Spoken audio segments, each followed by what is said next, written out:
Ito na yon, ang gabing magbabago sa lahat.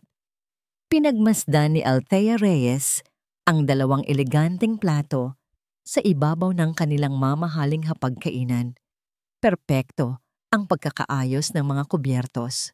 Kumikinang ang mga kopita sa tama ng dim light mula sa chandelier. Mula sa bintana na ng kanyang penthouse unit, tanaw ang libu-libong ilaw ng syudad na tila mga bituing bumaba sa lupa. Lahat ay perpekto. Dapat lang. Dahil ang gabing ito ay para kay Liam. Para sa kanila. Isang matamis na ngiti ang sumilay sa kanyang labi habang naaamoy ang bango ng paborito nitong steak na niluluto niya. 5 taon. 5 taon na sila ni Liam. Ngayong gabi ang kanilang anibersaryo. Hindi bilang magkasintahan, kundi bilang magkasosyo sa pangarap. Ito ang araw nung ibinigay niya ang buong tiwala at puhunan para itayo ang kanilang kumpanya. Ang kumpanyang ngayon ay isa na sa pinakamatagumpay sa industriya. Naramdaman niya ang pamilyar na init sa kanyang dibdib, pagmamahal. Iyon ang pundasyon ng lahat ng meron siya. Naalala niya ang araw na yon. Halos 3 taon na ang nakalipas.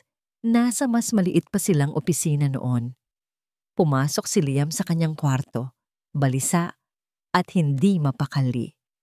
May problema, mahal? Tanong niya. Agad na binitawan ang mga papeles na binabasa. Umupo ito sa harapan niya. Baka sa mukha ang kahihiyan.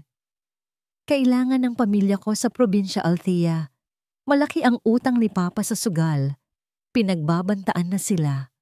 Hindi siya nagdalawang isip. Binuksan niya ang kanyang laptop, pumasok sa kanyang personal bank account, at hinarap ito sa kanya. Magkano? Napatingin si Liam sa screen, sa mga numerong halos ikaluwa ng kanyang mga mata. Thea, hindi ko kayang tanggapin yan. Pera mo yan. Hinawakan niya ang kamay nito. Mahigpit at puno ng paniniguro. Ang pera ko ay pera mo. Ang problema mo ay problema ko. Pamilya na tayo, Liam. Anong halaga ng lahat ng ito kung hindi ko man lang matutulungan ang lalaking pinakamamahal ko? Sa isang click, inilipat niya ang 7-digit na halaga sa account nito. Ang luhang pumatak sa mata ni Liam noon ay tila patunay ng wagas nitong pag-ibig para sa kanya. Iyon ang inisip niya. Isang mahinang tisk ang kumawala sa steak na nasa kalan. Nagpabalik sa kanya sa kasalukuyan. Maingat niyang inihain ang lahat. Isang botelya ng mamahaling red wine ang binuksan niya at isinalin sa decanter. Handa na ang lahat. Siya na lang ang kulang. Nagmamadali siyang pumasok sa kwarto at isinuot ang isang simpleng pulang bestida na alam niyang paborito ni Liam.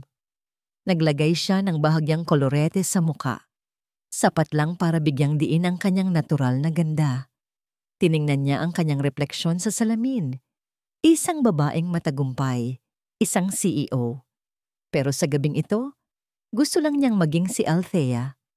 Ang babaeng buong pusong nagmamahal kay Liam Sandoval. Eksaktong 8:00, tumunog ang doorbell. Huminga siya ng malalim. Pinakalma ang kumakabog niyang dibdib at binuksan ang pinto. Bumungad sa kanya ang nakangiting mukha ni Liam. May dala itong isang simpleng tangkay ng puting rosas.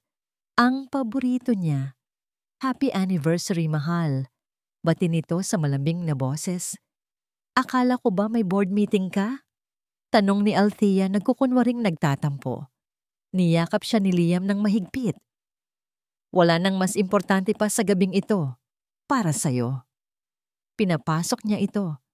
Agad na napansin ni Liam ang romantikong ayos ng buong lugar. Ang kandila, ang musika, ang masarap na amoy ng pagkain. Ikaw ang naghanda ng lahat ng ito? Tanong nito, puno ng paghanga. Tumango si Althea. Para sa'yo, para sa atin. Habang kumakain sila, puno ng tawanan at matatamis na kwentuhan ng hangin. Binalikan nila ang mga unang araw nila, ang mga panahong simple lang ang lahat.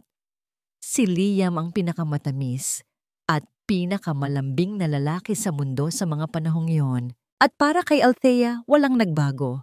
Pagkatapos ng hapunan, habang nag-e-enjoy sila sa wine, hinawakan ni Liam ang kanyang kamay. Naging seryoso ang mukha nito. Althea, panimula nito. Alam mo na ikaw ang buhay ko. Simula nang dumating ka, nagkaroon ng direksyon ang lahat. Ikaw ang nagbigay sa akin ng lakas, ng pangarap. Tumulo ang luha sa mga mata ni Althea. Ito ang mga salitang gusto niyang marinig. Lahat ng tagumpay na meron ako ngayon, lahat yun dahil sa'yo. Dahan-dahan, tumayo si Liam mula sa kanyang upuan. May kinuha siya mula sa bulsa ng kanyang coat. Isang maliit na kahon na nababalot sa pilus. Nanlaki ang mga mata ni Althea. Hindi maaari. Lumuhod si Liam sa kanyang harapan. Thea, mahal ko. Nanginginig ang boses nito habang binubuksan ang kahon. Isang napakagandang singsing na may diamante ang kumislap sa loob. Sa loob ng 5 taon, ikaw ang naging mundo ko. Ngayon, gusto kong hilingin, kung pwede ba na ako naman ang maging mundo mo habang buhay?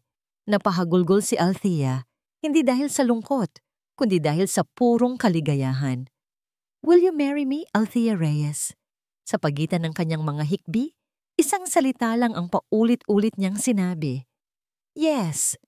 Yes, of course, yes. Isinuot ni Liam ang singsing sa kanyang daliri. Perpekto ang sukat. Hinalikan siya nito ng buong pagmamahal.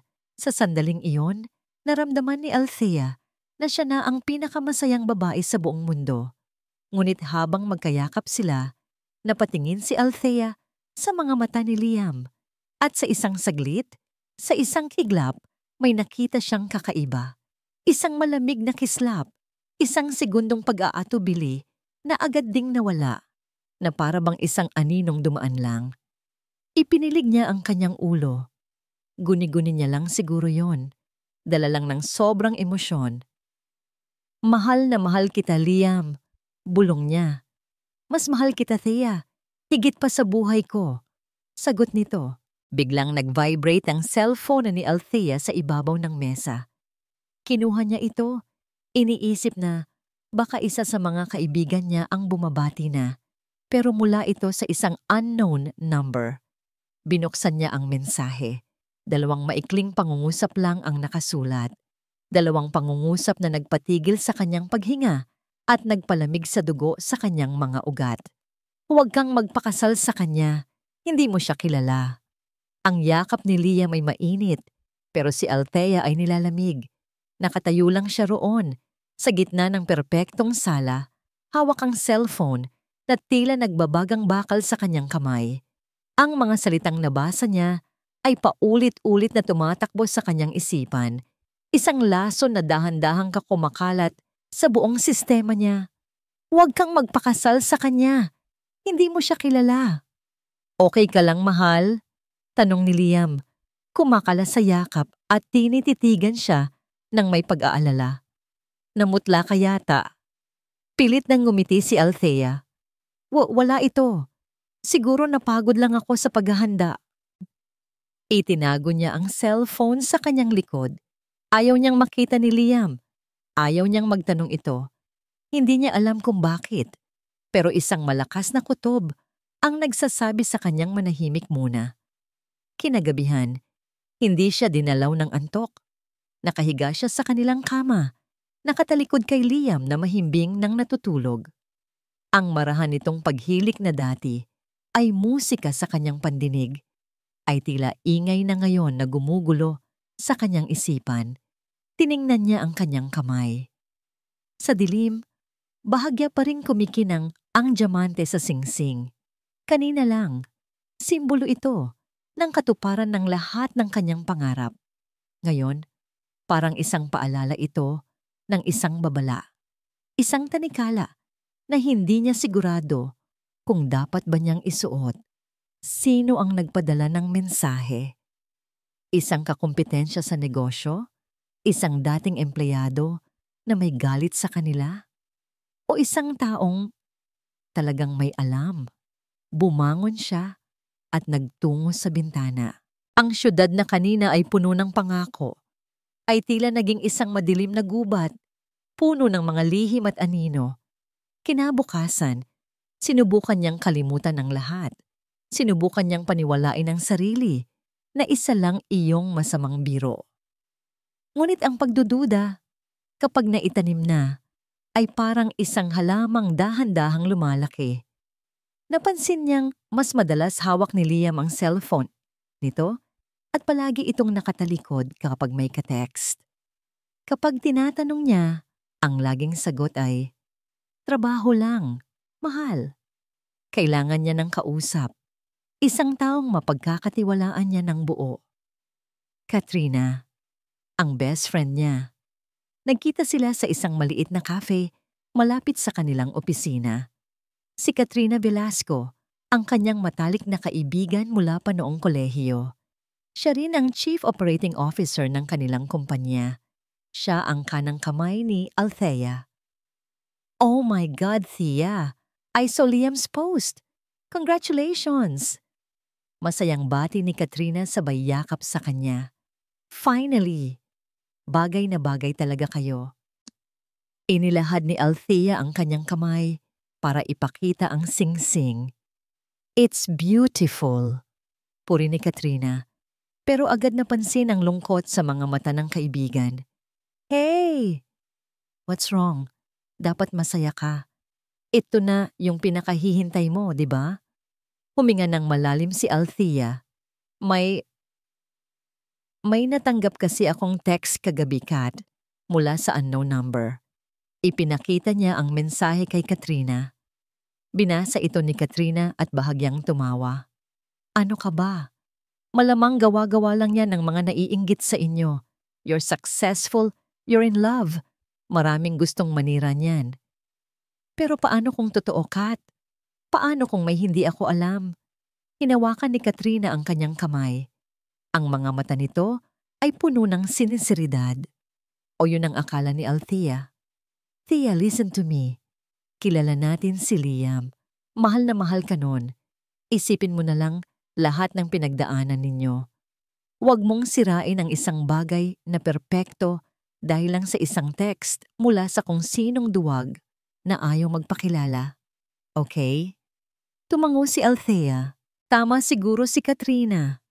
Nag-aalala lang siya ng sobra. Ngunit pag-uwi niya ng bahay ng gabing iyon, hindi pa rin siya mapakali. Naabutan niya si Liam na kalalabas lang ng banyo, nakatapis lang ng tuwalya. "Mauna ka nang mag-shower, mahal. May tatapusin lang akong importanteng email," sabi nito sabay halik sa kanyang noo. Pumasok si Liam sa kanilang maliit na home office. Naiwan si Althea sa kwarto. Sa ibabaw ng bedside table, nakalapag ang cellphone ni Liam. Naka-charge. Nakatitig lang siya roon. Ang isip niya ay nagtatalo. "Huwag, Althea. Privacy niya yan." "Pero paano kung tama ang kutob mo? Sinungaling ka kung gagawin mo yan. Mas masakit kung sa'yo may nagsisinungaling." Nanginginig ang kanyang mga kamay. Dahan-dahan siyang lumapit. Kinuha niya ang cellphone, malamig, mabigat. Nakahinga siya ng maluwag nang makitang may passcode ito. Hindi niya alam. Ibabalik na sana niya nang biglang may pumasok sa isip niya. Isang ideya na halos ikinatawa niya sa kabila ng kaba. Tinipan niya ang kanyang pangalan at kaarawan. Althea Omnivibe nag-unlock ang screen. Para siyang binuhusan ng nagyayelong tubig. Ginamit ni Liam ang kaarawan niya bilang password. Gaano siya naging kampante, gaano siya naging bulag. Nanginginig ang daliri niya habang binubuksan ang message application. Walang kakaiba sa mga unang tingin. Mga mensahe mula sa mga kliyente, sa pamilya nito. Pero may isang pangalan doon na pamilyar. Katrina Velasco. Binuksan niya ang kanilang pag-uusap. Ang mga unang mensahe ay mukhang trabaho lang. Mga update sa proyekto. Pero habang nag-i-scroll siya pataas sa mga nakaraang linggo, mga nakaraang buwan, nagbago ang lahat. "Katrina, miss na kita. Kailan ulit tayo tatakas?" Liam. Soon, babe. Konting tiis na lang. Medyo mahigpit si boss. Nanlamig si Althea. Boss. Siya ang tinutukoy nito. Nagpatuloy siya sa pagbabasa. Ang bawat salita ay tila isang matalim na kutsilyo na humihiwa sa kanyang puso. Katrina, nakita ko yung binili mong kwintas para sa kanya. Mas maganda pa yung binigay mo sa akin. Liam.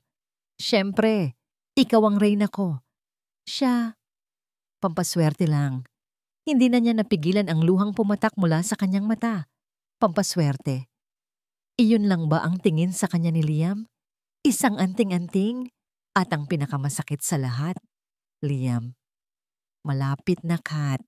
Kapag nakuha ko na ang tiwala niya para sa expansion plan, atin na ang lahat. Ang tanga-tanga niya talaga.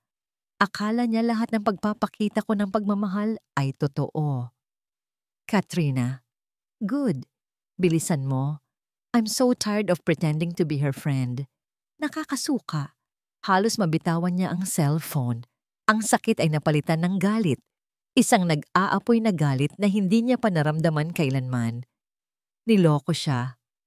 Pinagtaksilan siya. Nang 2 taong pinagkatiwalaan niya ng buo. Nag-scroll pa siya, umaasang matatapos na ang bangungot. Ngunit may isa pang mensahe, ang pinakahuli. Ipinadala kaninang hapon lang pagkatapos ng pag-uusap nila ni Katrina sa cafe. Mula kay Katrina. Kailan mo sasabihin sa kanya ang tungkol sa bata, Liam? Kailangan na nating bilisan. Ang cellphone ay bumagsak mula sa kanyang nanginginig na kamay. Lumikha ng isang malakas na kalabog sa mamahaling sahig na gawa sa kahoy. Ngunit si Althea ay walang narinig. Ang tanging naririnig niya ay ang ugong sa loob ng kanyang ulo, ang paulit-ulit na salita na tila isang sentensya ng kamatayan. Ang bata. May anak sila. Ang buong kwento ay nabuo sa kanyang isipan. Ang pagmamadali ni Liam na mag-propose. Ang pangangailangan nila ng pera. Ang lahat ng kasinungalingan. Hindi lang ito simpleng pagnanasa o kasakiman. Ito ay isang detalyadong plano para sirain siya at kunin ang lahat ng pinaghirapan niya para itaguyod ang kanilang magiging pamilya. Isang pamilyang itinayo sa abo ng kanyang wasak na puso. Naramdaman niya ang pagbukas ng pinto ng home office. Lumabas si Liam. Nakangiti pa. Tapos na ako, mahal. Ikaw na. Hindi siya nilingon ni Althea. Nanatili siyang nakatayo, nakatitig sa kawalan. Ang katawan niya ay nanigas, nanlamig. Thea, may problema ba? Tanong ni Liam na wala na ang nangiti sa labi nito nang makita ang cellphone sa sahig. Dahan-dahan, pinulot ni Althea ang cellphone. Itinaas niya ito. Ipinakita ang screen kay Liam. Ang mensahe ni Katrina. Nakita ni Althea ang pagbabago sa mukha ni Liam, ang pagkagulat, ang pag-aalala, at ang huli, ang pagsuko, ang pagbagsak ng lahat ng maskara. Hindi na ito nagsalita. Gusto ko siyang makausap, sabi ni Althea. Ang boses niya ay walang emosyon, na parang yelo. Gusto ko kayong makausap, pareho. Sa opisina, bukas, 9:00 ng umaga. Kinabukasan, naroon si Althea sa kanyang opisina bago pa sumikat ang araw. Ang lugar na ito, na dati simbolo ng kanyang tagumpay, ay tila isang hawla ngayon. Ang bawat sulok ay may alaala nilang 2 ni Liam. 3 pala. Eksaktong 9:00, bumukas ang pinto. Pumasok si Liam, kasunod si Katrina. Si Katrina na may lakas ng loob na tumingin sa kanya ng diretso na para bang siya pa ang may kasalanan. Isinara ni Liam ang pinto. Nakatayo lang si Althea sa likod ng kanyang mesa. Ang mga kamay ay nakapatong dito para pigilan ng panginginig. Ano to, Thea? Basag ni Liam sa katahimikan. Isang meeting? Isang mapait na tawa ang kumawala kay Althea. Meeting? Oo. Isang board meeting. Tayong 3. ang nagtatag, ang taktil at ang ahas. Mag-ingat ka sa pananalita mo. Babala ni Katrina, hinawakan ng kanyang tiyan. Isang kilos na sinadya, isang kilos na idinidiin sa mukha ni Althea ang kanyang pagkatalo. Bakit? Masasaktan ba ang bata? Tanong ni Althea, ang bawat salita ay puno ng lason. Huwag kang mag-alala, hindi ako katulad mo.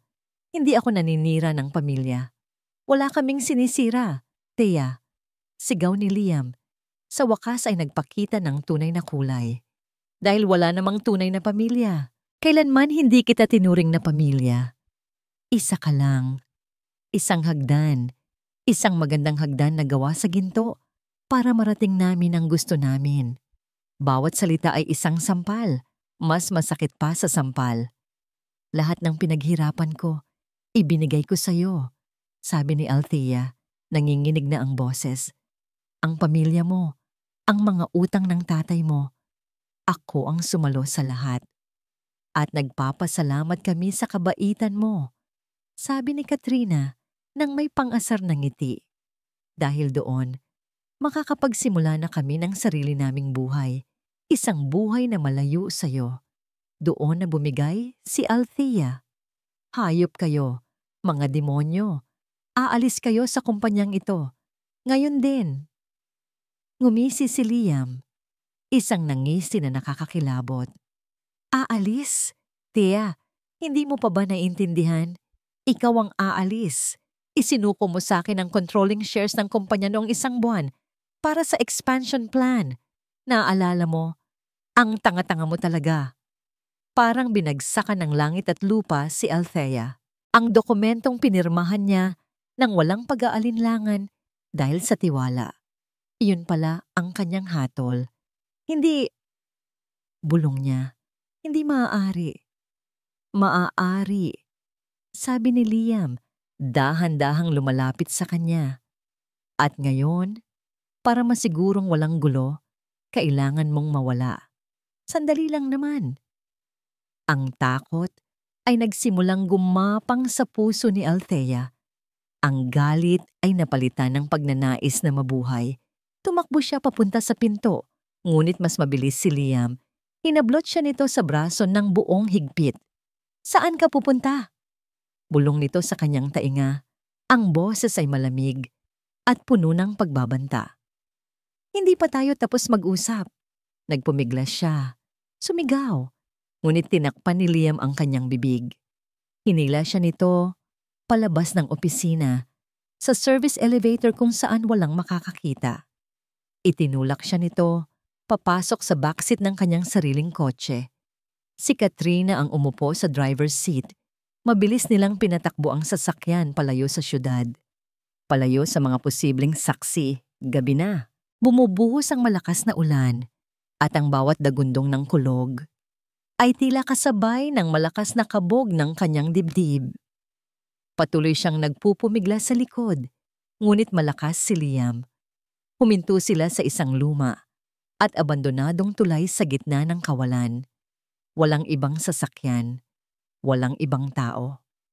Tanging silang tatlo lang at ang galit ng kalikasan. Kinaladkad siya ni Liam palabas ng kotse. Ang malakas na buhos ng ulan ay agad na bumasa sa kanya. Ang hangin ay napakalamig. Liam, maawa ka. Pagmamakaawa niya. Huwag mong gawin to. Tinulak siya ni Liam hanggang sa gilid ng tulay. Sa ilalim, ang ilog ay kulay tsokolate at rumaragasa dahil sa baha. Ang sino mang mahulog doon ay tiyak na mamamatay.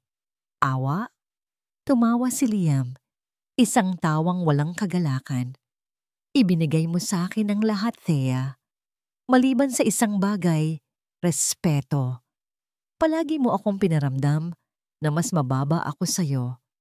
Nautang ko sa'yo ang lahat. Ngayon, sisingilin ko ang utang na yon.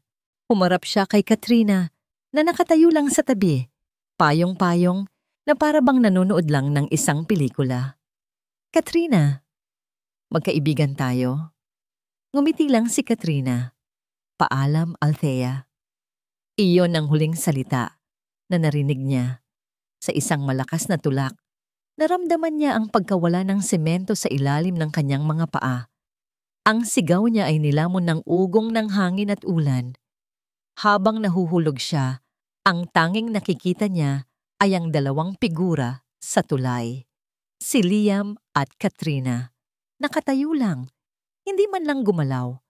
Walang emosyon sa kanilang mga mukha habang pinapanood siyang lamunin ng dilim. Pagkatapos ay naramdaman niya ang nakakapasong lamig ng tubig, ang lakas ng agos na humihila sa kanya pababa. Palalim. Ipinikit niya ang kanyang mga mata at ang huling pumasok sa kanyang isipan ay hindi galit o paghihiganti, kundi ang tanong na, bakit?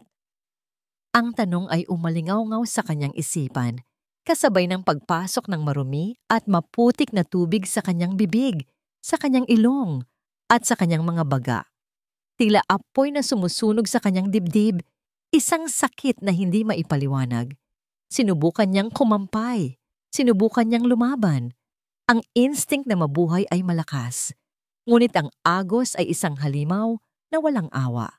Ang kanyang magandang pulang bestida na isinuot para sa selebrasyon ay isa na ngayong kumot ng kamatayan na humihila sa kanya palalim, na parang mga kamay na hindi siya binibitawan.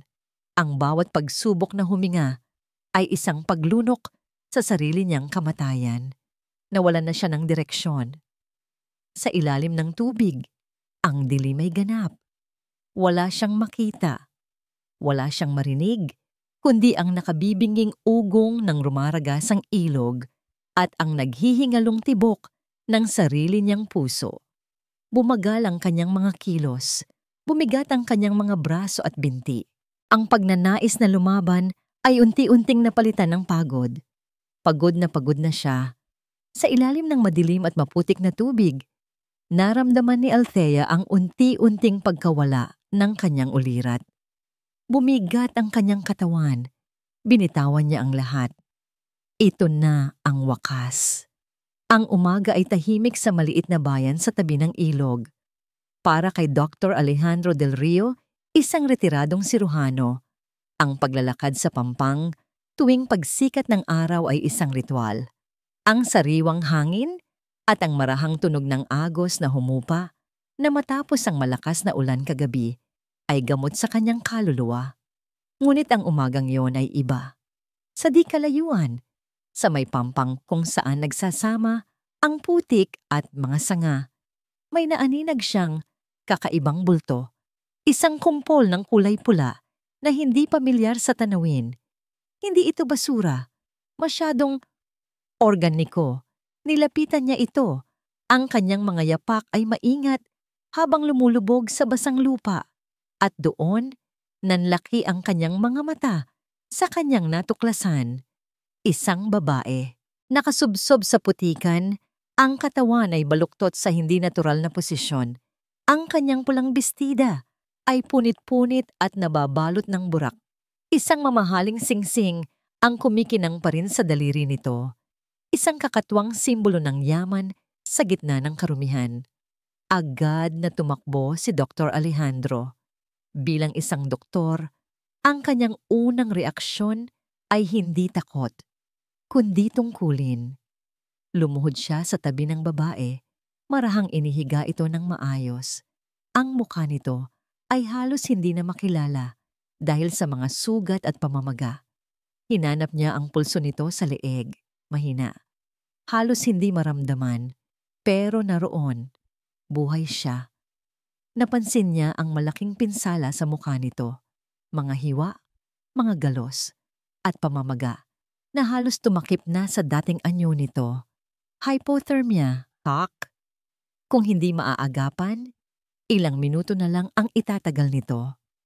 Sa kanyang edad, nag-ipon siya ng lakas at maingat na binuhat ang babae. Magaan ito, na parang isang basang-basang manika na walang buhay.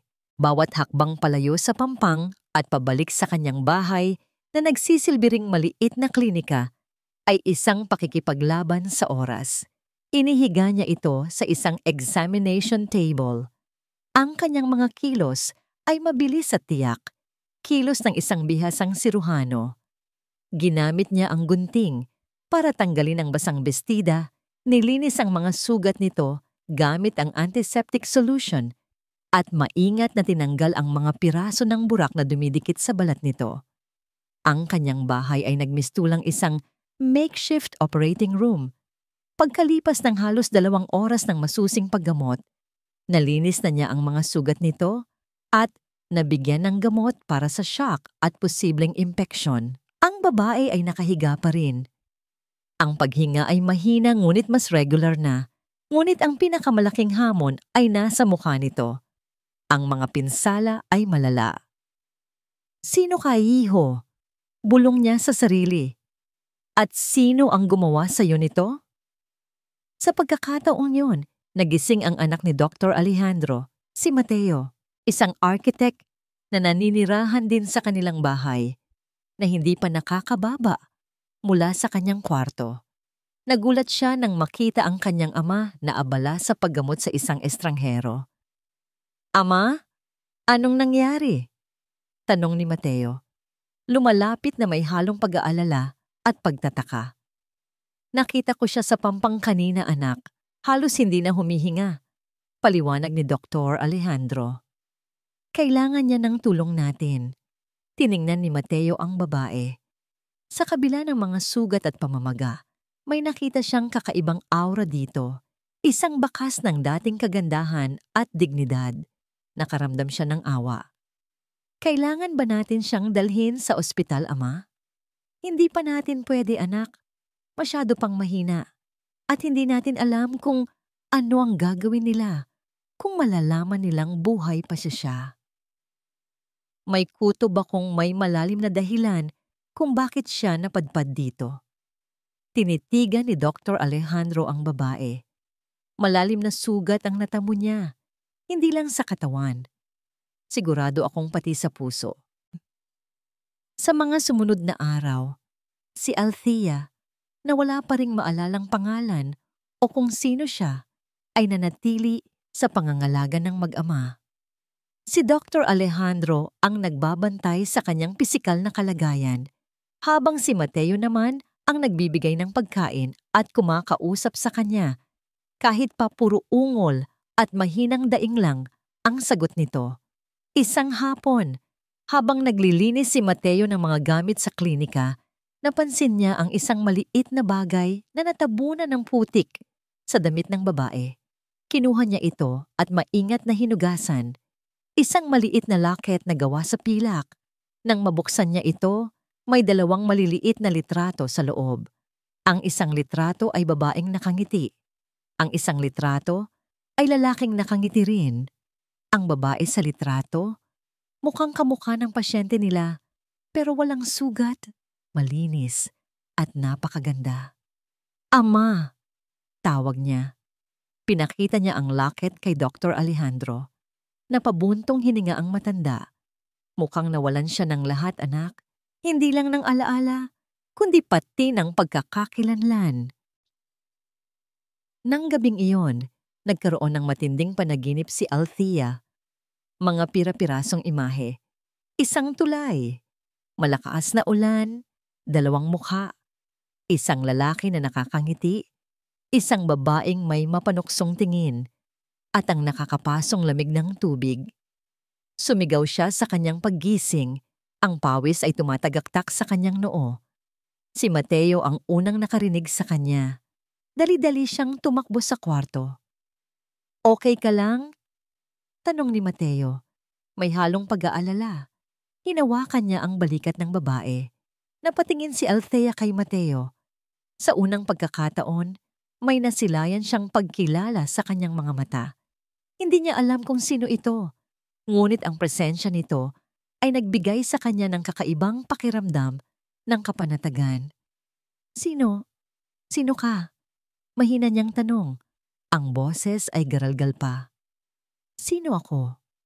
Tinitigan siya ni Mateo. Ang mga mata nito ay puno ng malasakit. Ako si Mateo, at ang ama ko ang nagligtas sa iyo. Nasa ligtas kang lugar. Tumigil ito saglit. Pero sa ngayon, Hindi ko pa alam kung sino ka o kung ano ang nangyari sa'yo. Tumingin si Althea sa paligid ng maliit na kwarto. Ang mga simpleng kasangkapan, ang malinis na kama, ang presensya ni Mateo. Hindi ito ang mundo niya. Ngunit sa gitna ng kawalan ng alaala at sakit, ito ang tanging bagay na tunay at totoo sa kanya ngayon. Isang bagong pag-asa ang nagsimulang sumibol sa kanyang dibdib. Isang mapanganib na pag-asa. Pwede bang dito muna ako? Tanong niya. Ang mga mata ay nagmamakaawa. Hanggat hindi ko pa naaalala ang lahat, tumango si Mateo. Isang bahagyang ngiti ang sumilay sa kanyang labi. Oo, dito ka muna. Ngunit sa kanyang puso, alam ni Dr. Alejandro na hindi ito basta-basta pagpapagaling lang. Ang mga sugat na ito ay hindi lang pisikal. Kailangan ng babaeng ito ng lakas, hindi lang para gumaling, kundi para harapin kung anuman ang naghihintay sa kanya sa labas ng maliit na bayan na iyon. Nasa kanya na ang bagong mukha, ngunit ang tunay na pagbabago ay kailangan munang manggaling sa loob. Kailangan niyang mahanap ang kanyang sarili sa gitna ng mga alaala na binura ng ilog. Ang mga araw na lumipas ay naging isang malabong panaginip para kay Althea. Ang bawat umaga ay paggising sa isang katawan na hindi niya ganap na kilala, na may mga peklat na nagsisilbing mapa ng isang nakaraang buhay na puno ng sakit. Ang mga alaala ay dumarating na parang mga kidlat sa isang madilim na kalangitan, pira-piraso, nakagugulat, at kadalasan ay nag-iiwan ng mas malalim na sugat. Ang mukha sa salamin ay isang estranghero. Ang mga mata, bagamat may bakas pa rin ng dating lungkot, ay mayroon ng bagong titig, isang titig na nagbabaga. Ang dating Althea Reyes, ang CEO na mapagbigay at puno ng tiwala, ay unti-unting naglalaho, napapalitan ng isang anino na naghahanap ng katarungan. Isang hapon, habang nagbabasa si Dr. Alejandro ng mga pahayagan, napahinto siya sa isang artikulo. Ang headline ay nagsasabi tungkol sa biglaang pagpanaw ng isang kilalang CEO ng Reyes Corp, si Althea Reyes, matapos ang isang aksidente. Ang larawan sa tabi ng balita ay ang larawan ni Althea, ang larawan bago ang lahat. Kasama dito ang mga detalye tungkol sa kung paano ang kanyang business partner, si Liam Sandoval, ay automatikong humalili sa posisyon nito na siyang nagdulot ng malaking pag-asa sa mga shareholders para sa kinabukasan ng kumpanya. May mga litrato rin ng pagluluksa ni Liam at Katrina, parehong nagkukunwaring nababaliw sa pagkawala ni Althea. Naramdaman ni Althea ang pagbigat ng kanyang dibdib, parang tinutusok ng libu-libong karayom ang kanyang puso. Ang lalaking minahal niya, ang babaeng itinuring niyang kapatid, ay ngayon ang nagdiriwang sa kanyang kamatayan. Ang galit ay bumalik, mas malakas kaysa dati. Hindi na lamang ito simpleng paghihiganti. Ito ay pagbawi sa kanyang pagkakakilanlan. Sa kanyang buhay, lumapit siya kay Dr. Alejandro. Ang mga mata ay matatag. Doktor, Mateo, kailangan kong umalis dito. Nagulat ang mag-ama, ngunit bata. Hindi ka pa lubusang magaling, paalala ni Dr. Alejandro. Pisikal marahil, sagot ni Althea. Hinahawakan ang kanyang mukha na tinakpan ng bendahe. Ngunit ang kaluluwa ko ay namamatay dito. Kailangan kong gawin ito. Tumingin siya kay Mateo. Tinulungan niyo ako. Hindi ko malilimutan yon. Pero mayroon akong dapat tapusin. Mayroon akong dapat bawiin. Nakita ni Mateo ang determinasyon sa mga mata nito. Ang dating kahinaan ay napalitan ng isang kakaibang lakas. Nauunawaan niya. Sa isang banda, ang pagkauhaw sa hustisya. Ano ang plano mo? Tanong ni Mateo. Magsisimula ako muli, sabi ni Althea. Isang bagong pangalan, isang bagong mukha. At isang plano na hindi nila malalaman hanggat hindi huli na ang lahat. Sa tulong ng kaunting pera na naipon ni Mateo mula sa kanyang kita at ang kaunting natirang gamit mula sa kanyang dating buhay na hindi nawasak, isang maliit na ipon na hindi nila alam kung paano napunta sa kanya. Naglakbay siya patungo sa syudad. Ang syudad na dating tahanan niya, ngunit ngayon ay tila isang malaking larangan ng digmaan. Nagpatingin siya sa isang mahusay na siruhano, isa na alam niyang makakatulong sa kanyang bagong bisyon.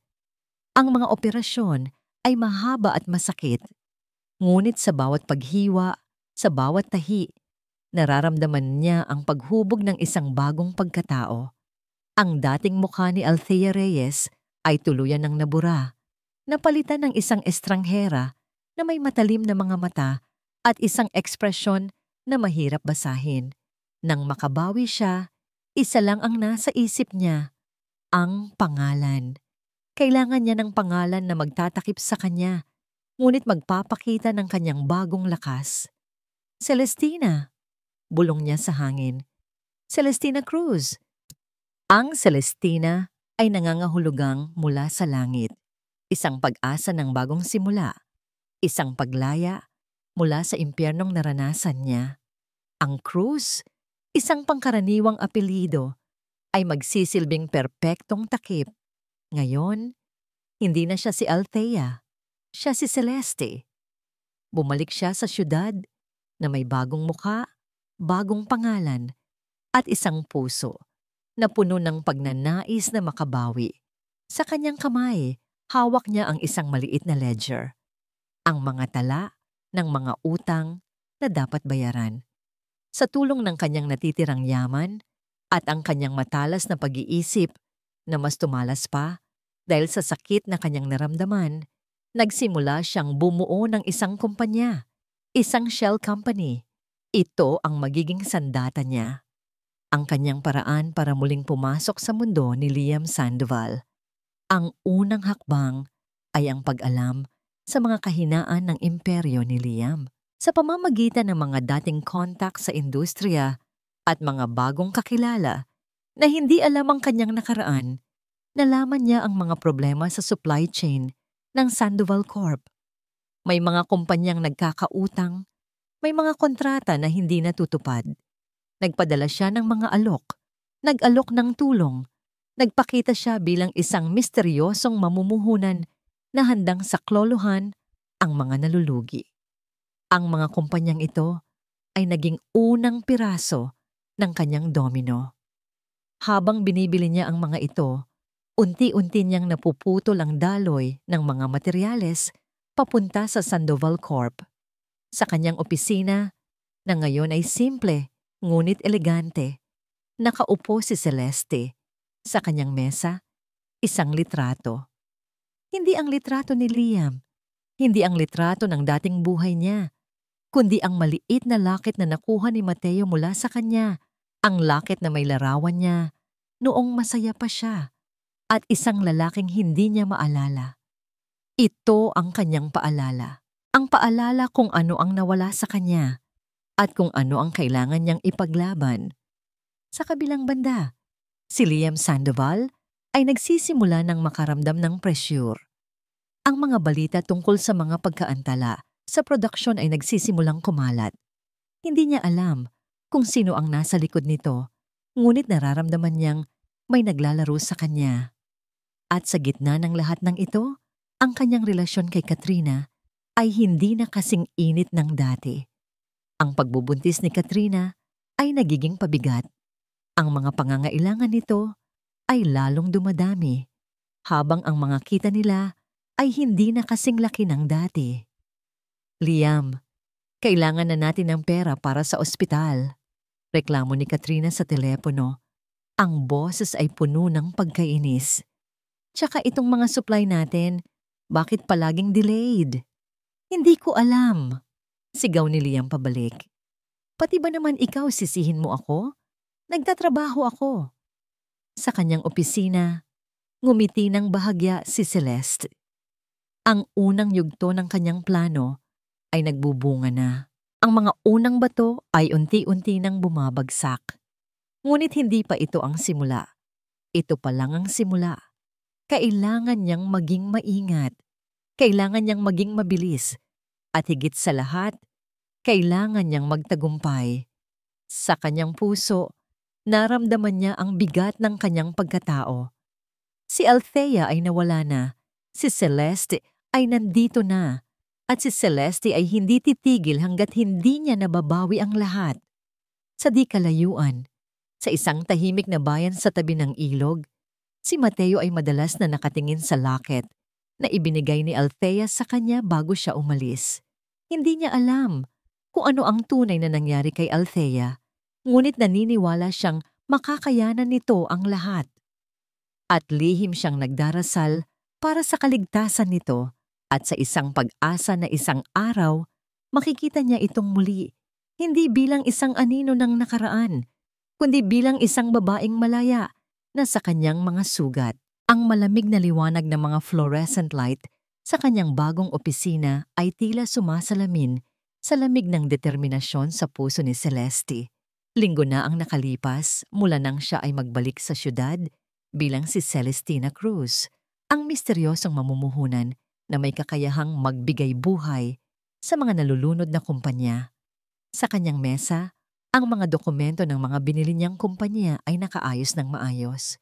Ang bawat isa ay isang maliit na bato na kanyang isasalansan para bumuo ng pader sa paligid ng imperyo ni Liam. Sa pamamagitan ng kanyang mga abogado, maingat niyang pinoproseso ang paglipat ng mga pagmamay-ari. Hindi niya ito ginagawa ng padalos-dalos.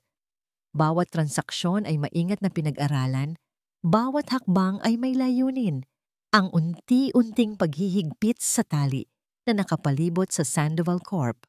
Ang mga lumang supplier na nakakaranas ng problema ay ngayon ay may bagong kasunduan, isang kasunduan na nagbibigay ng mas magandang trato sa kanila, kapalit ng eksklusibong kontrata sa mga kumpanyang pag-aari ni Celeste. Sa labas ng kanyang opisina, ang syudad ay abala pa rin. Ang mga sasakyan ay walang tigil sa pag-agos. Ang mga tao ay nagmamadali sa kanilang mga araw. Ngunit sa loob ng kanyang apat na sulok na mundo, si Celeste ay kumikilos ng may kalkuladong galaw. Habang abala siya sa isang conference call sa isa sa kanyang mga bagong kumpanya, biglang tumunog ang kanyang cellphone. Hindi ito ang karaniwang ringtone ng kanyang business line. Ito ay isang personal na ringtone. Si Mateo. Bahagya siyang ngumiti, isang kilos na bihira niyang gawin.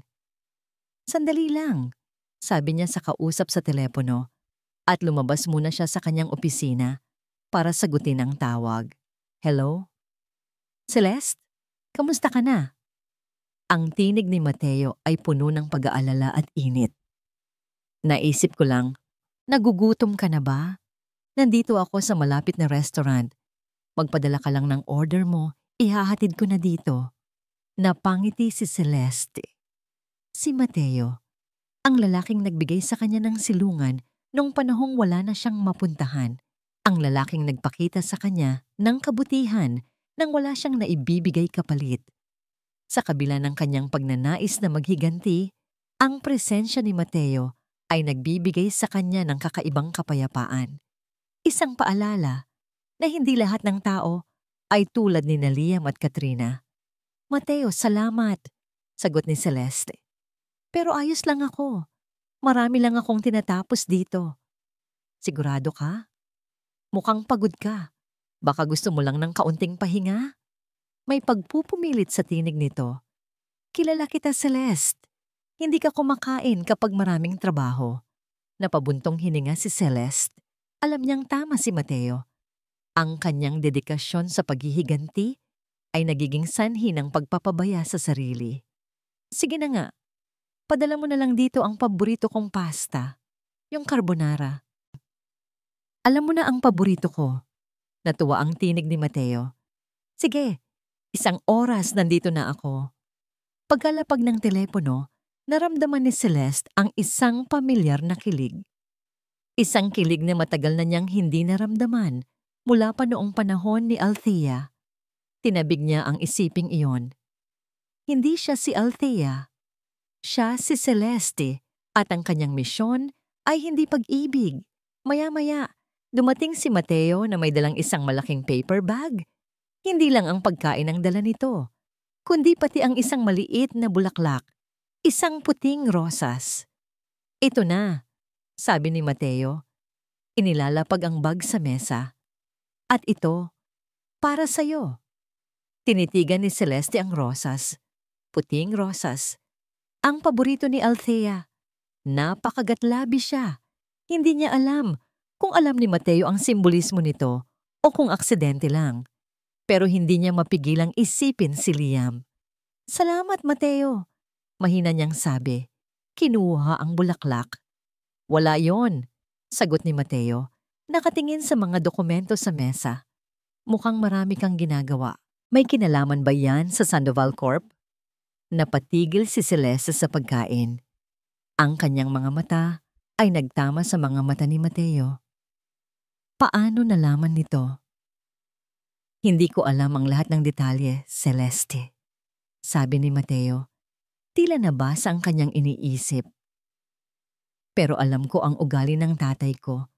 May mga dating kaibigan siya na nakatrabaho ni Liam noon. At alam kong hindi maganda ang reputasyon ni Liam sa mga business circles bago pa man mangyari ang pagkawalaan mo. Tama. Si Dr. Alejandro, malamang ay nagtanong-tanong ito sa mga kakilala nito sa industriya. Hindi ko alam kung ano ang plano mo. Patuloy ni Mateo. Pero kung may kinalaman yan sa pagkuha ng hustisya, nandito lang ako para sa'yo.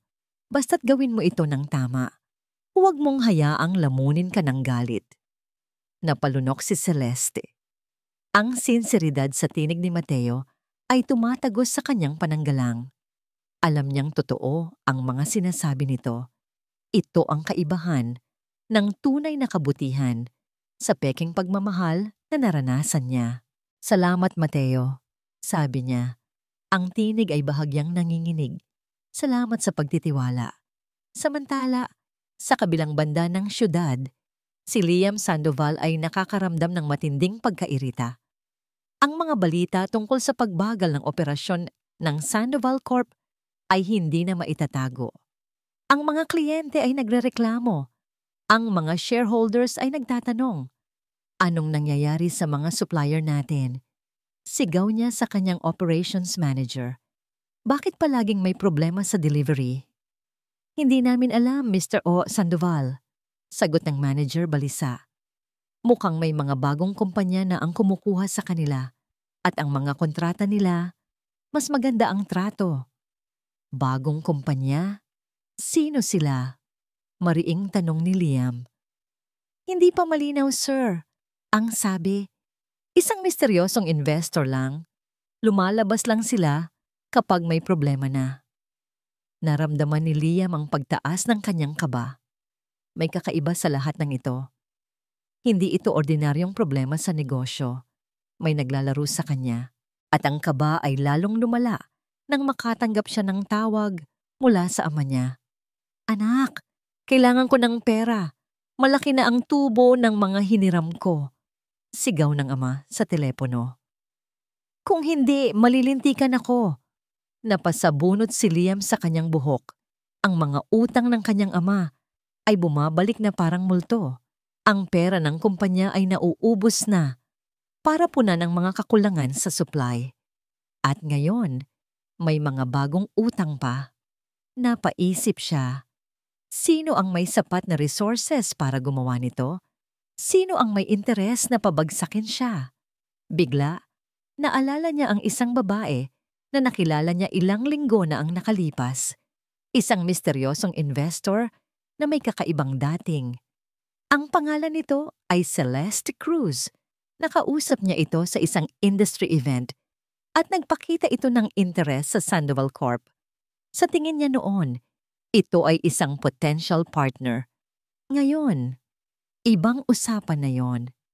Celeste Cruz! Bulong ni Liam sa sarili. Sino ka ba talaga? Sa kanyang opisina, Hawak ni Celeste ang rosas na ibinigay ni Mateo. Pinagmasdan niya ito. Ang bawat talulot nito ay tila naglalaman ng mga alaala. Ang dating pagmamahal, ang dating tiwala, ang dating buhay. Ngumiti siya, isang ngiti na hindi umaabot sa kanyang mga mata. "Nandito na ako, Liam," mahina niyang sabi, tila sa hangin. Simula pa lang ito. Ang unang hakbang ay nagawa na. Ang mga pundasyon ng kanyang paghihiganti ay naitayo na. Ngunit alam niyang mahaba pa ang kanyang lalakbayin at hindi siya hihinto hanggat hindi nababayaran ang lahat ng utang. Ang dati maluwag at kumikinang na opisina ni Liam Sandoval sa Sandoval Corp ay nagsisimula nang maging masikip at madilim sa kanyang paningin. Ang mga pader na ito na dating simbolo ng kanyang tagumpay, tagumpay na minana niya, hindi pinaghirapan, ay tila nagsara na sa kanya. Bawat araw ay isang pakikipaglaban. Ang mga pautang ng kanyang ama, na dati tinatago niya sa ilalim ng karpet, ay bumabalik na parang mga multo, humihingi ng kaukulang bayad. Ang mga negosyong napilitan siyang bilhin para lang palakihin ang kumpanya ay puro lugi, mga patay na baga na sumusunog sa kanyang pondo. Ang mga shareholders ay palagi nang nakabantay. Ang kanilang mga mata ay puno ng pagdududa at pagkabahala. Si Katrina naman, sa kanyang pagbubuntis, ay lalong nagiging mainitin ang ulo. Ang bawat utos niya ay tila pag-uutos ng isang reyna na nakaupo sa trono ng lumulubog na barko. "Liam, kailan mo balak bayaran ng installment para sa maternity clinic?" Sigaw ni Katrina sa telepono. Ang boses ay parang pinongbubog na nabibiyak. "Sinabi mo na sa akin na secured na ang pera, pero wala pa rin." Napasapo sa noo si Liam. "Katrina, kalma lang.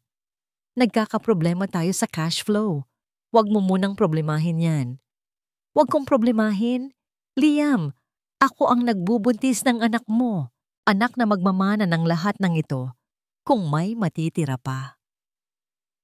Nagsimula ng mag-iyak si Katrina. "Kung hindi dahil sa akin, baka hanggang ngayon, naglilimos pa rin tayo." Napapikit si Liam. Kung hindi dahil kay Katrina, kung hindi dahil sa plano nila, baka nandito pa rin si Althea. Siguro mas maganda pa ang sitwasyon niya ngayon. Ang pag-iisip na yon ay nagbigay sa kanya ng kakaibang pait.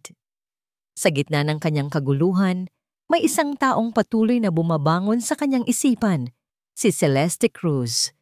Ang misteryosong babae na tila may kakaibang kakayahan na pahirapan ang kanyang negosyo.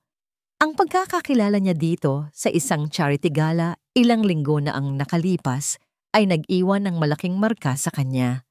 Ang karisma nito, ang talino nito, at higit sa lahat, ang nakamamanghang kagandahan nito.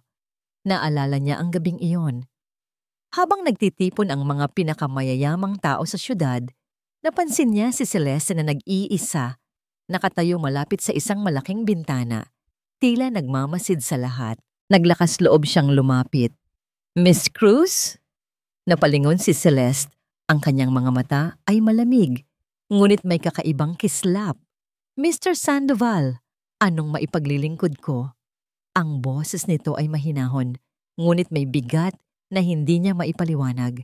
Hindi ito ang boses ng isang babaeng katulad ni Katrina na laging sumisigaw. Ito ang boses ng isang taong may kontrol. Napalunok si Liam, bahagyang nailang sa pagiging diretso nito. Ngunit agad niyang ibinalik ang kanyang kumpiyansa. Kailangan niyang magmukhang makapangyarihan sa harap nito. "Napansin ko lang, mukhang interesado ka sa Sandoval Corp," sabi ni Liam. Sinisikap na magtunog kaswal. "Mayroon ka bang proposal na gustong ibahagi? Baka sakaling makatulong kami sa iyong mga plano." Isang bahagyang mamanang ngiti ang gumuhit sa labi ni Celeste. Hindi isang nangiting puno ng kasiyahan, kundi isang nangiting may bahid ng pang-aasar, ng pagkaalam sa isang bagay na hindi alam ng kausap. "Tulong?" Ulit nito, tila pinag-iisipan ng salita. Mr. Sandoval, hindi ako naghahanap ng tulong. Naghahanap ako ng oportunidad. At ano ang nakikita mong oportunidad sa kumpanya namin? Tanong ni Liam. Ang interes ay kitang-kita na sa kanyang mukha. Ang bawat salita ni Celeste ay tila nagbubukas ng bagong pinto sa kanyang isipan. Mga pinto na dati niyang hindi napapansin. Nakikita ko ang isang kumpanyang may potensyal, sagot ni Celeste. Ang mga mata nito ay tumingin sa paligid ng malaking bulwagan. Tila sinusuri ang bawat sulok. Isang kumpanyang nangangailangan ng bagong direksyon, isang malakas na kamay. Naramdaman ni Liam ang pagtibok ng kanyang puso. Ito na ba ang pagkakataon? Ang pagkakataon na makahanap ng isang malaking mamumuhunan na maaaring magligtas sa kanyang mga problema. Miss Cruz, sabi ni Liam, lumapit pa ng bahagya. Kung iyon ang nakikita mo, maaaring magkatugma ang ating mga layunin. Handa akong makipag-usap. Tumango si Celeste, ngunit ang kanyang mga mata ay nanatiling malamig. Walang bahid ng emosyon na nagpapakita ng tunay niyang nararamdaman. Marahil Mr. Sandoval, marahil nga. Sa mga sumunod na linggo, nagsimula ang kanilang mga pag-uusap. Si Liam, na desperado, ay ibinubuhos ang lahat ng impormasyon tungkol sa kumpanya, ang mga operasyon, ang mga kliyente, ang mga financial statements kay Celeste. Hindi niya namamalayan na ang bawat detalyeng kanyang ibinabahagi ay ginagamit ni Celeste laban sa kanya. Ang kanyang pagkahumaling sa kakaibang interes ni Celeste at sa mga pangakong pag-unlad na binibigkas nito ay nagbubulag sa kanya sa tunay na intensyon nito. Ang dating mga supplier na nahihirapan ay mas lalong nahihirapan dahil sa mga bagong kontrata ni Celeste na nag-aalok ng mas mataas na presyo. Mas pinipili nilang isupply ang mga kumpanya ni Celeste kaysa sa Sandoval Corp. Ang mga operasyon ay nagsimulang bumagal ng husto. Nagkaroon ng mga pagkaantala sa mga proyekto. Liam, ano na naman ang nangyayari? Sigaw ni Katrina isang araw, halatang galit na galit. Na-delay na naman ang delivery ng mga materyales para sa nursery natin. Malapit na akong manganak. Gusto ko na sanang maayos ang lahat. Huwag mo akong sisihin, Katrina. Sigaw ni Liam pabalik. Ang pasensya niya ay nauubos na. Hindi ko alam kung bakit ganito. Parang may sumasabotahe sa atin. Sumasabotahe? Baka ikaw ang may sala. Sigaw ni Katrina. Lagi ka nalang nabubulol sa pera. Hindi mo ba kayang ayusin kahit isang bagay lang? Ang bawat salita ni Katrina ay tila dagdag na pako sa kabaong ng kanilang negosyo. Si Liam, sa kabila ng kanyang pagkairita, ay hindi pa rin mapakali. May bumabagabag sa kanya. Ang pagiging malakas na kamay na binanggit ni Celeste, ang pagiging oportunidad na nakikita nito. Hindi niya namamalayan, ang taong itinuturing niyang posibleng kakampi ay siya na palang unti-unting kumikitil sa kanyang imperyo. Ang kanyang pagiging bulag sa totoong motibo ni Celeste ay ang magiging simula ng kanyang pagbagsak. Sa kanyang opisina, habang pinagmamasdan ang mga bagong datos na nagpapakita ng pagbaba ng kita ng Sandoval Corp, isang malamig na ngiti ang gumuhitig sa mga labi ni Celeste. Malapit na, Liam, bulong niya sa sarili. Malapit na ang iyong paghuhukom. Ang paglalaro ay nagsisimula pa lang. At ang susunod na hakbang ay kailangan ng mas matinding panganib. Kailangan niyang gamitin ang kahinaan ni Liam, ang kanyang desperasyon. Ang mamahaling ilaw ng restaurant ay tila naglalaro sa ibabaw ng mga kristal na baso. Sa pagitan ni Celeste at Liam, ang hapagkainan ay hindi lamang isang lugar para sa pagkain, kundi isang larangan ng digmaan na nababalot ng peking na punggiti at binibigkas na mga salita na puno ng mga nakatagong kahulugan. Si Celeste, na ngayon ay mas elegante at may dating kaysa dati, ay tila isang mangangaso na nagmamasid sa kanyang bibiktimahin. So may Cruz! Simula ni Liam. Hinigpitan ng hawak sa kanyang wine glass. Ang kanyang boses ay may bahid ng pagod at desperasyon na pilit niyang tinatago. Sa iyong palagay, ano pa ang kailangan ng Sandoval Corp para makabangon? Si Celeste ay tumingin sa kanya. Ang mga mata nito ay tila sinusuri ang bawat hibla ng kanyang pagkatao. Ang kanyang pagiging malamig ay tila naglaho, napalitan ng isang kilos na mas mapang-akit, mas mapanghikayat. Mr. Sandoval, simula nito, ang kanyang tinig ay malambot ngunit may dating. Hindi ko alam kung napansin mo, ngunit ang mga kumpanyang hawak ko ay nakatuon sa mga bagong teknolohiya. Mga kumpanyang handang sumabay sa agos ng pagbabago. Tumingin siya sa paligid ng restaurant, isang lugar na alam niyang paborito ni Althea noon. Isang lugar na puno ng mga alaala. Isang mahinang nangiti ang sumilay sa kanyang mga labi. Alam mo, minsan, may mga paborito akong lugar, mga paboritong pagkain. Napatigil si Liam. Paboritong lugar, paboritong pagkain.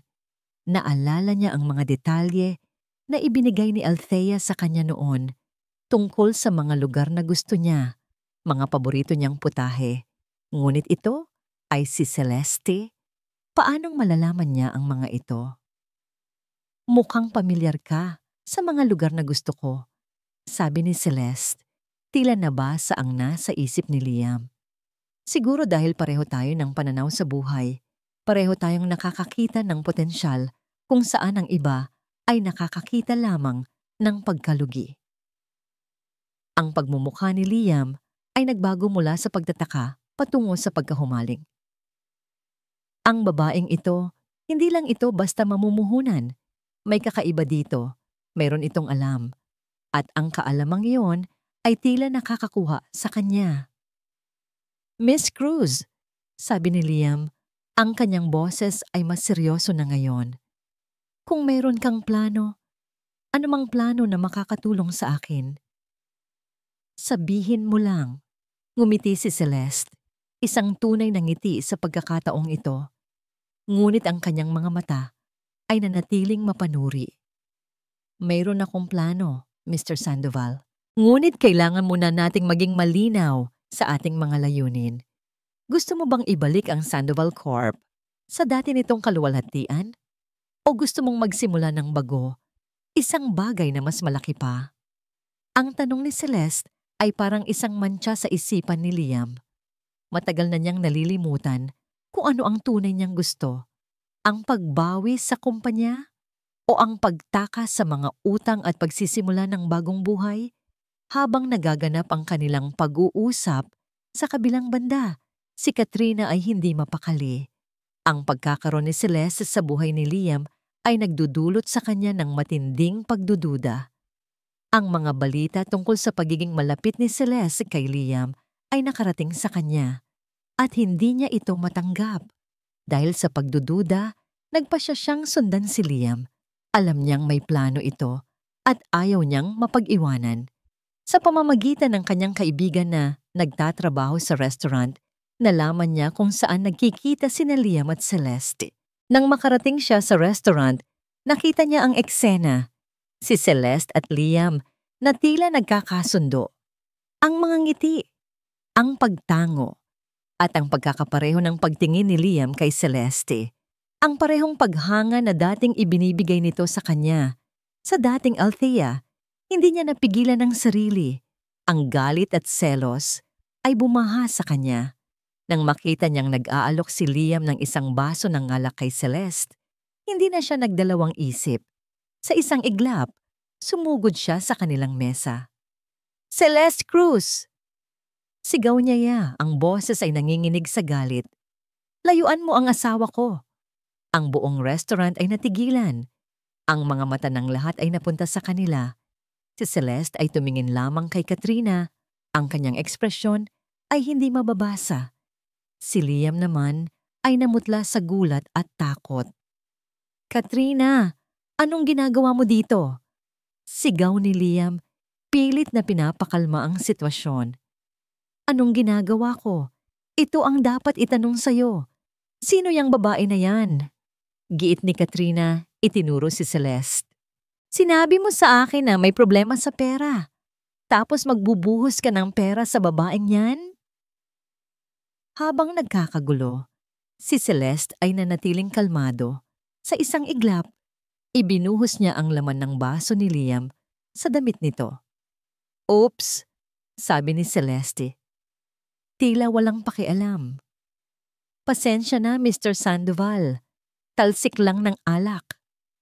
Napuno ng hiyawan ng restaurant, dali-daling kinuha ni Liam ang tissue at pinunasan ang kanyang damit. Galit na galit si Katrina at si Celeste naman ay tila nasiyahan sa kaguluhang kanyang nilikha. Siguro, Mr. Sandoval, sabi ni Celeste, tumayo mula sa kanyang upuan. Ang kanyang boses ay kalmado na ngayon, ngunit may matalas na talim. Ito na ang tamang panahon para magdesisyon ka. Sino ang gusto mong samahan sa iyong pagbagsak? Ang babaeng nagbubuntis sa anak mo o ang babaeng makakapagligtas sa iyo sa bangkarota? Ang mga salita ni Celeste ay tumalab na parang mga patak ng asido sa gitna ng nagaganap na kaguluhan. Natigilan si Liam. Nakita niya ang pagkabigla sa mukha ni Katrina. Ang kanyang bibig ay nakabukas, ngunit walang lumalabas na salita. Ang kanyang mga mata na puno ng galit kanina ay napalitan ng pagkalito at pagdududa. Si Celeste, na hindi na naghintay ng sagot, ay dahan-dahang naglakad palabas ng restaurant. Hindi siya tumingin sa likuran. Ang bawat yapak niya ay tila isang martilyong tumatama sa pundasyon ng relasyon ni Liam at Katrina. Naiwan si Liam na napapaligiran ng mga tingin ng mga tao. Ang kanyang damit ay basa pa. Ang kanyang isipan ay magulo. Liam, anong ibig niyang sabihin? Sigaw ni Katrina. Ang kanyang boses ay nanginginig na sa halong galit at takot. Pagbubuntis ko? Bangkarota? Sinong babae iyan? Napapikit si Liam. Ang kanyang plano ay unti-unting nagugulo.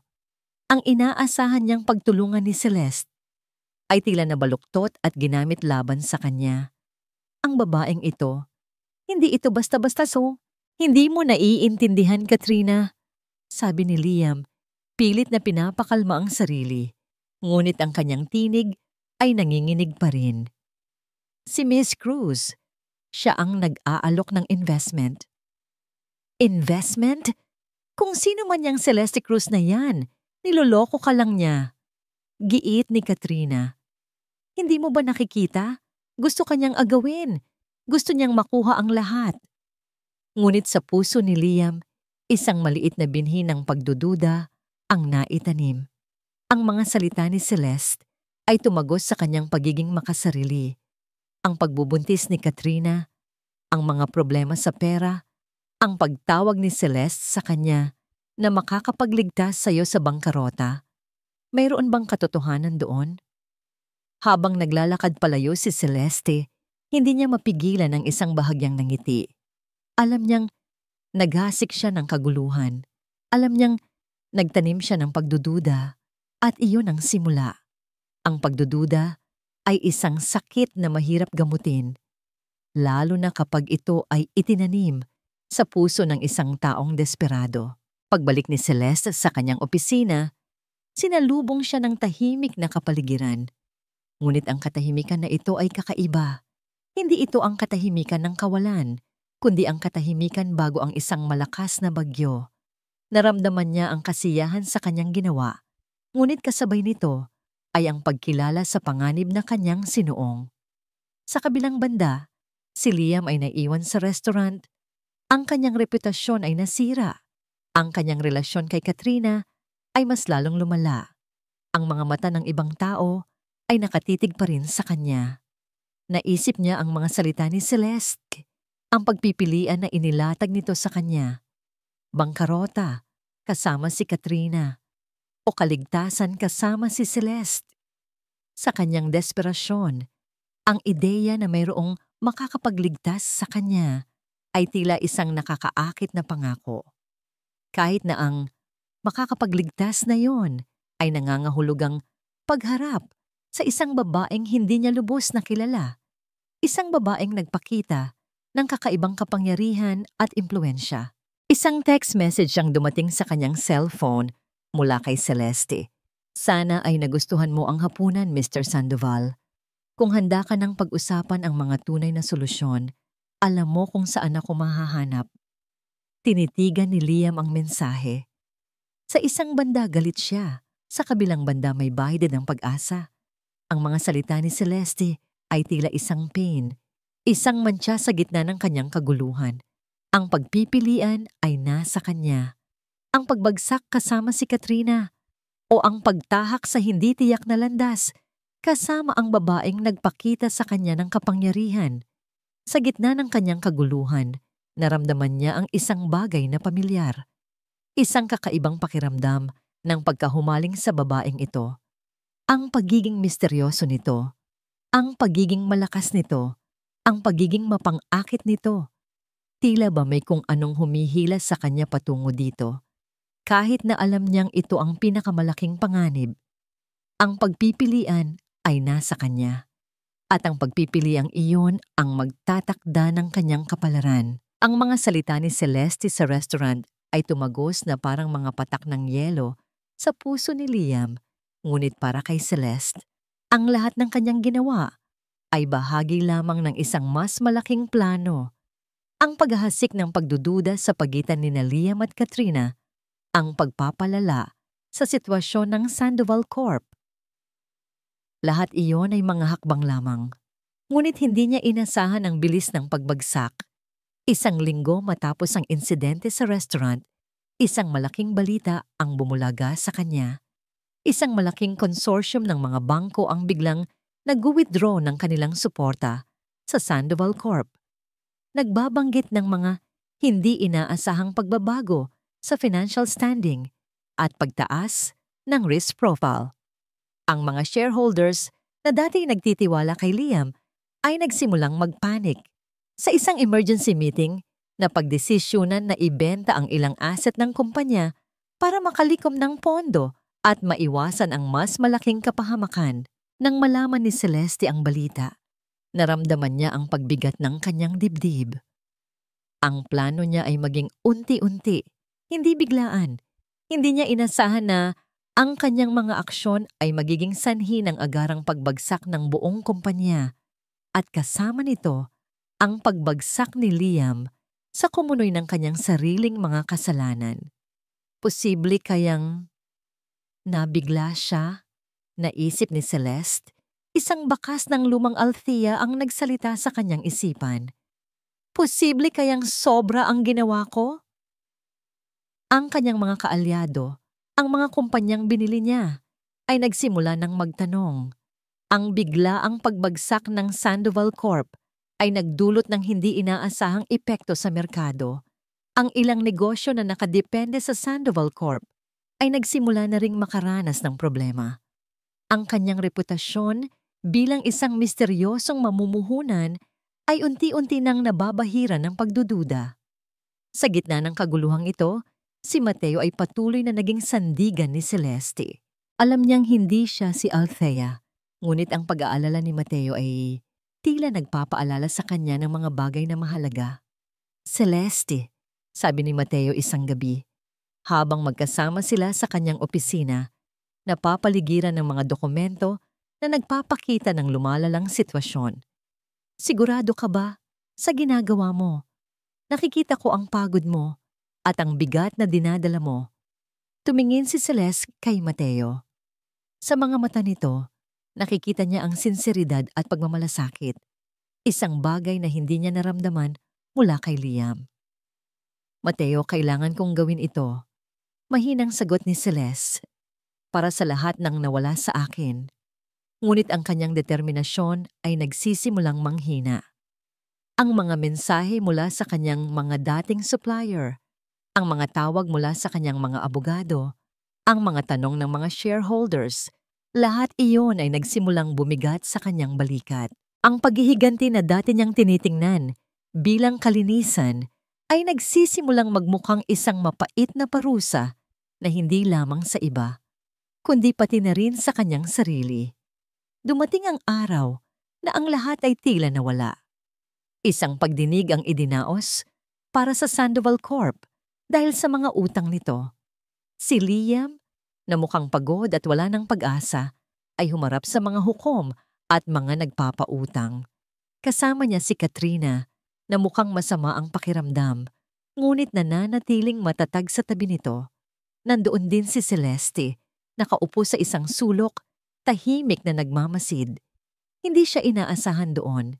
Hindi niya alam kung bakit siya pumunta. Siguro, sa kaibuturan ng kanyang puso, gusto niyang makita ang huling yugto ng pagbagsak na kanyang sinimulan.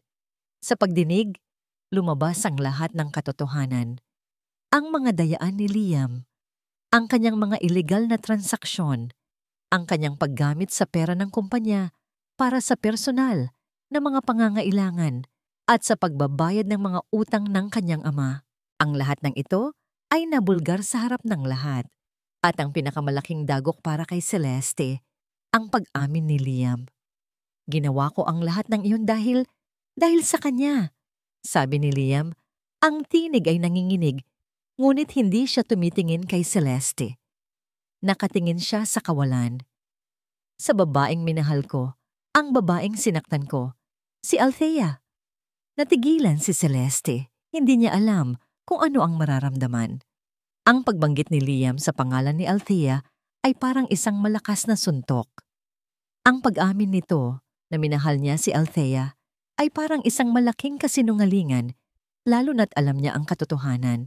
Ngunit ang pag-amin nito sa kanyang mga kasalanan, iyon ay totoo. Pagkatapos ng pagdinig, habang papalabas si Liam, pinipigilan ng mga luha, nagkaroon ng isang mabilis na pagtatagpo ng kanilang mga mata. Sa mga mata ni Liam, nakikita ni Celeste ang desperasyon, ang pagsisisi, at ang isang bagay na hindi niya maintindihan. Pagkilala. Hindi niya alam kung paano, ngunit sa tingin ni Liam, may nakita siya na pamilyar. Ngunit ang pinakamalaking dagok ay dumating noong gabing iyon. Sa kanyang opisina, natanggap ni Celeste ang isang tawag mula sa kanyang abogado. "Miss Cruz," sabi ng abogado, ang tinig ay mabigat. May malaking problema. May bagong ebidensya na lumabas. Mga dokumento na nagpapakita na ang ilan sa mga kumpanyang binili mo ay may mga kaso pa rin pala ng pandaraya mula sa dating management. Hindi mo na due diligence ng maayos ang mga ito. At ang pinakamasama pa, ang mga utang na yon ay maaring ikaw na ang managot. Nanlamig si Celeste. Paanong nangyari yun? Paanong may nakalusot na ganito? Ang kanyang plano, ang kanyang pagiging maingat, lahat iyon ay nasira. Ang mga kumpanyang dapat sana ay magiging pundasyon ng kanyang paghihiganti, ay siya pa ngayon ang magiging sanhi ng kanyang pagbagsak. Hindi maaari. Bulong niya. Ang kanyang mga kamay ay nanginginig. Tumingin siya sa paligid ng kanyang opisina. Ang mga dokumento, ang mga plano. Lahat ay tila naglalaho sa kanyang paningin. Napaluhod siya sa sahig. Ang lakas na nararamdaman niya kanina ay biglang nawala. Ang determinasyon ay napalitan ng kawalan ng pag-asa. Ang lahat ay nasira. Ang kanyang paghihiganti, ang kanyang bagong buhay, ang lahat na pinaghirapan niya, tila nawala na parang bula. Si Mateo, na umakyat para kamustahin siya, ay natagpuan siyang umiiyak sa sahig. "Celeste, anong nangyari?" Agad siyang lumapit at niyakap ito. Hindi makapagsalita si Celeste. Ang lahat ng kanyang lakas ay naubos. Ang lahat ng kanyang plano ay naging abo. Pakiramdam niya, nalulunod na naman siya. Ngunit sa pagkakataong ito, hindi sa ilog, kundi sa kawalan ng pag-asa. Hinawakan siya ni Mateo ng mahigpit. "Okay lang yan, Celeste. Nandito lang ako," sabi nito, kahit na hindi niya alam kung ano ang eksaktong problema. Hindi ka nag-iisa. Sa yakap ni Mateo, sa gitna ng kanyang kawalan, isang maliit na tinig ang bumulong sa kanya. Hindi ito ang tinig ng paghihiganti. Ito ay ang tinig ng pag-asa. Ang tinig na nagsasabing, hindi pa ito ang katapusan.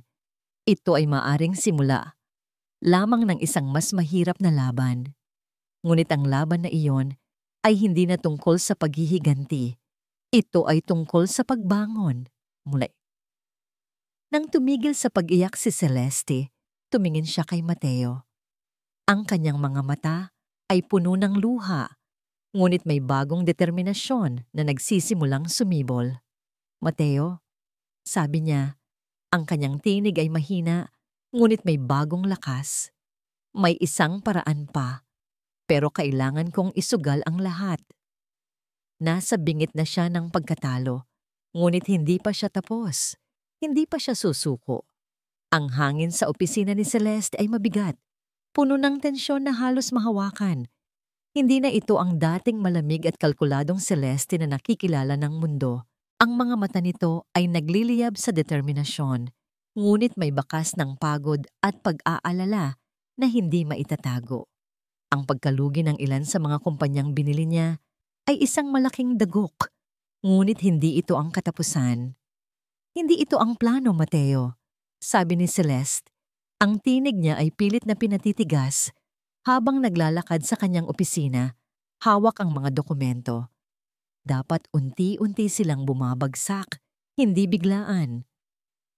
Alam ko, mahinahong sabi ni Mateo, nakaupo sa isang sulok, pinagmamasdan si Celeste. Nakita niya ang hirap na pinagdadaanan nito. Pero hindi natin alam kung sino ang nasa likod nito. Hindi natin alam kung sino ang nagtulak sa atin sa ganitong sitwasyon. Pero alam ko kung sino ang may pakinabang, mariing sabi ni Celeste, tumigil sa harap ni Mateo. Si Liam. Kahit na bumabagsak siya, hindi siya titigil hanggat hindi niya nasisigurado na wala na akong pag-asa. Natahimik si Mateo. Ang pangalan ni Liam ay tila isang sumpa sa kanilang usapan. Kailangan natin ng paraan para mailantad ang lahat. Patuloy ni Celeste. Ang mga mata ay nagliliyab na naman ng determinasyon. Hindi lang ang mga kasalanan niya, kundi pati ang mga kasalanan ng mga taong pumoprotekta sa kanya. Nag-isip si Mateo. Sa mga nakaraang linggo, napalapit na siya kay Celeste. Nakita niya ang dating Althea sa likod ng maskara ni Celeste. Ang pagnanais nito para sa katarungan, hindi lamang paghihiganti. May alam akong isang tao, sabi ni Mateo. Ang tinig ay mahina, ngunit puno ng pag-asa. Isang dating kasamahan ng tatay ko. Siya ang nag-asikaso ng mga legal na aspeto ng mga malalaking kumpanya noon. Baka may alam siyang paraan para makuha natin ang mga dokumentong kailangan natin. Tumingin si Celeste kay Mateo. Ang kanyang mga mata ay nagbabaga ng interes. Sino siya? Si Attorney Reyes. Walang kaugnayan kay Althea Reyes. Ang alam ko lang ay isa siya sa pinakamagaling at pinakamadiskarte sa larangan niya. Pero may bayad ang serbisyo niya. At alam niyang may panganib na involved dito. Hindi problema ang pera, sabi ni Celeste. Ang tinig ay matatag. Kailangan natin ang tulong niya. Kailangan nating ilabas ang lahat ng katotohanan bago mahuli ang lahat. Sa tulong ni Mateo, nagawa nilang makipag-ugnayan kay Attorney Reyes. Pagkatapos ng mahabang pag-uusap at pagbibigay ng sapat na garantiya, pumayag ang abogado na tumulong. Ang kasunduan ay malinaw. Ilalantad ni Attorney Reyes ang mga ebidensya na kanyang makakalap, ngunit sa isang kondisyon. Kailangan itong manggaling sa isang opisyal na pagdinig o pagpupulong. Kailangan natin ng legal na basihan, Miss Cruz, sabi ni Attorney Reyes sa kanilang video call. Hindi natin basta-basta mailalabas ang mga ito. Kailangan ng isang pagpupulong kung saan maaari nating ilahad ang lahat ng ebidensya. Anong uri ng pagpupulong? Tanong ni Celeste. Isang emergency shareholder meeting. Kailangan nating magkaroon ng sapat na suporta mula sa ibang shareholders para maipatawag ito. Kung magagawa natin yon, Maaari nating pilitin si Liam Sandoval na humarap sa board at sa mga shareholders at doon, ilalabas natin ang lahat. Tumingin si Celeste kay Mateo. Ang plano ay mapanganib, ngunit ito na ang kanilang huling pag-asa. Gagawin natin yan, sabi ni Celeste. Ang tinig ay puno ng determinasyon. Kailangan lang natin ng mga tauhan. Kailangan natin ng mga shareholders na maniniwala sa atin. Gamit ang natitirang pondo at ang mga koneksyon ni Atty. Reyes, nagsimula silang kumausap sa mga maliliit na shareholders, mga taong naapektuhan din ng pagbagsak ng kumpanya at mga taong naghihinala na sa pamamahala ni Liam. Ipinakita nila ang mga dokumento na naipon na ni Atty. Reyes, mga listahan ng mga bayarin, mga utang na hindi na itala, mga kontrata na pinirmahan ni Liam na tila hindi pabor sa kumpanya. Sa kabilang banda, si Katrina ay lalong nagiging mahina. Ang pagbubuntis niya ay nagiging komplikado at ang kanyang pag-uugali ay mas nagiging irritable. Hindi na niya alam kung ano ang gagawin. Ang pag-asa niyang magkaroon ng magandang buhay kasama si Liam ay tila naglalaho na. Isang gabi, habang si Celeste at Mateo ay naghahanda ng mga dokumento para sa pagpupulong, napagdesisyonan ni Celeste na kailangan niyang gawin ang isang bagay na mas personal, isang bagay na magbibigay ng dagdag na puwersa sa kanilang plano. Mateo, sabi ni Celeste, ang tinig ay may bahid ng pag-aalangan. Kailangan kong makausap si Katrina. Nagtaka si Mateo. Bakit? Ano ang gagawin mo? Gusto kong malaman kung alam niya ang lahat. Kung may alam siya sa mga plano ni Liam na hindi natin alam. Kung totoo ang sinabi niya tungkol sa pagbubuntis niya, baka may paraan pa para maawa siya. Celeste, mag-ingat ka. Delikado yan. Alam ko, sabi ni Celeste, pero kailangan kong subukan. Sa pamamagitan ng isang intermediary, nagawa ni Celeste na makipagkita kay Katrina. Sa isang tahimik na lugar, malayo sa kanilang mga dating buhay, nagkaharap sila. Nakita ni Celeste ang pagod at sakit sa mukha ni Katrina. Ang dating pagmamalaki ay napalitan ng desperasyon. Bakit mo ako gustong makausap? Tanong ni Katrina. Ang tinig ay mahina. Gusto kong malaman mo, sabi ni Celeste. Ang kanyang tinig ay kalmado ngunit may bigat. Alam ko ang ginawa ni Liam. Alam ko ang plano niya. At alam ko na ginamit ka lang niya. Nagulat si Katrina. Hindi totoo yan. Kung totoo ang pagmamahal mo sa kanya, at kung totoo ang pagmamahal mo sa magiging anak mo, kailangan mong isipin kung ano ang mangyayari sa inyo kapag tuluyan na siyang bumagsak. Patuloy ni Celeste. Kapag nawala ang lahat, ang kumpanya, ang pera, ang pangalan. Pagkatapos ng kanilang pag-uusap, umalis si Celeste na may mabigat na pakiramdam. Hindi niya alam kung ano ang magiging epekto ng kanyang mga salita kay Katrina. Ngunit ginawa niya ang lahat ng kanyang makakaya. Kinabukasan, isang tawag ang natanggap ni Celeste mula kay Atty. Reyes. Cruz, sabi ng abogado, ang tinig ay puno ng pagmamadali. Mayroon na tayong sapat na suporta mula sa mga shareholders. Maaari na nating ipatawag ang emergency meeting. Ngumiti si Celeste. Ang huling baraha ay handa ng ilabas. Ayusin mo na ang lahat, Atty. Reyes, sabi niya. Ang tinig ay puno ng determinasyon. Sa lalong madaling panahon, ang laban ay malapit nang matapos, ngunit ang pinakamalaking hamon ay darating pa lang. Ang malaking conference room ng Sandoval Corp ay puno ng tensyon. Ang bawat upuan ay may nakaupo. Mga shareholders na puno ng pag-asa at pagdududa, mga legal counsel na handang ipagtanggol ang kanilang mga kliyente, at ang mga pangunahing tauhan sa kwento. Si Liam Sandoval, na halatang balisa, ngunit pilit na pinapakita ang kumpiyansa. Si Katrina Velasco, na mukhang mahina, ngunit may determinasyon sa kanyang mga mata. At si Celeste Cruz na nakaupo sa isang tabi, tahimik ngunit may presensyang bumibihag sa buong silid. Si Athena Reyes na may dalang isang briefcase ang unang nagsalita. Magandang araw sa lahat.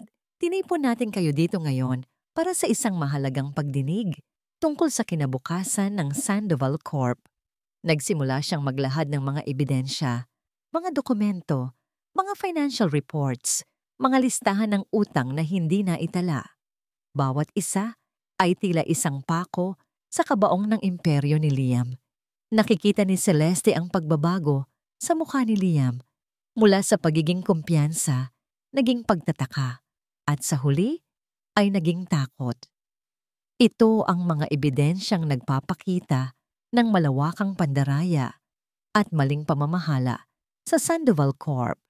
Sa ilalim ni Mr. Liam Sandoval, sabi ni Attorney Reyes, itinuro ang malaking screen sa harap kung saan lumalabas ang mga detalye. Ginagamit niya ang pondo ng kumpanya para sa personal na mga pangangailangan, pagbabayad ng mga personal na utang, at pagtatago ng mga ilegal na transaksyon. Nagkaroon ng bulungan sa buong silid. Nakikita ni Celeste ang mga shareholders na nagbubulungan sa isa't isa. Ang kanilang mga muka ay puno ng galit at pagkabigo. Hindi ito totoo. Biglang sigaw ni Liam, tumayo mula sa kanyang upuan. Lahat yan ay kasinungalingan. Gawa-gawa lang yan ng mga taong gustong sirain ang kumpanya. Mr. Sandoval, sabi ni Attorney Reyes, kalmado ngunit matatag. Mayroon pa kaming mas matinding ebidensya, hindi lang tungkol sa pandaraya sa pera, kundi tungkol sa mas madilim na sikreto. Dito na pumasok si Celeste. Dahan-dahan siyang tumayo mula sa kanyang upuan. Lumakad siya sa gitna ng silid. Ang bawat hakbang ay puno ng bigat at awtoridad. Ang lahat ng mata ay napako sa kanya. Alam ko ang tinutukoy mo, Attorney Reyes. Sabi ni Celeste, ang kanyang tinig ay malinaw at malakas, umaalingaw-ngaw sa buong silid. Alam ko ang tungkol sa isang plano para agawin ang lahat. Tumingin siya kay Liam, ang kanyang mga mata ay matalim. Isang plano na nagsimula sa pagkukunwaring pagmamahal. Isang plano na ginamit ang kabutihan ng isang tao para sa sariling kapakinabangan. At isang plano na nauwi sa pagtatangkang pumatay. Ang mga salita ni Celeste ay nagdulot ng matinding katahimikan. Si Liam ay namutla. Si Katrina ay napahawak sa kanyang tiyan, tila nanginginig sa takot. Pagsisinungaling! Sigaw ni Liam. Sinungaling ka! Talaga ba? Sabi ni Celeste. Dahan-dahang inalis ang isang maliit na kwintas mula sa kanyang leeg. Ito ay isang simpleng kwintas na may maliit na Pandora charm. Ngunit nang alisin niya ito, isang maliit na peklat sa kanyang leeg ang lumitaw. Isang peklat na hindi gaanong halata, ngunit tiyak na naroon. Naalala mo pa ba to, Liam? Ang maliit na gasgas na ito? Mula sa pagtatangka mong patayin ako. Napatingin si Liam sa peklat. Sa kanyang alaala, ito ay mula sa isang aksidente noong bata pa siya. Ngunit ang pagtingin ni Celeste, ang paraan ng kanyang pagsasalita. Biglang may sumigaw mula sa likuran. Si Katrina. Liam, tama siya. Sigaw ni Katrina, ang kanyang boses ay nanginginig. Oo, sinubukan niyang patayin si Althea. Kayo ang gumawa. Napalingon ang lahat kay Katrina. Si Liam ay nanlaki ang mga mata sa pagtataksil na ito. Katrina, anong sinasabi mo? Hindi mo ako mapapatahimik, Liam. Sigaw ni Katrina. Ang luha ay nagsimulang tumulo sa kanyang pisngi. Narinig kita. Narinig ko ang plano ninyo. Ang pagtapon sa kanya sa ilog. Ang pagkuha sa lahat ng ari-arian niya. Ang pag-amin ni Katrina ay nagdulot ng malaking kaguluhan.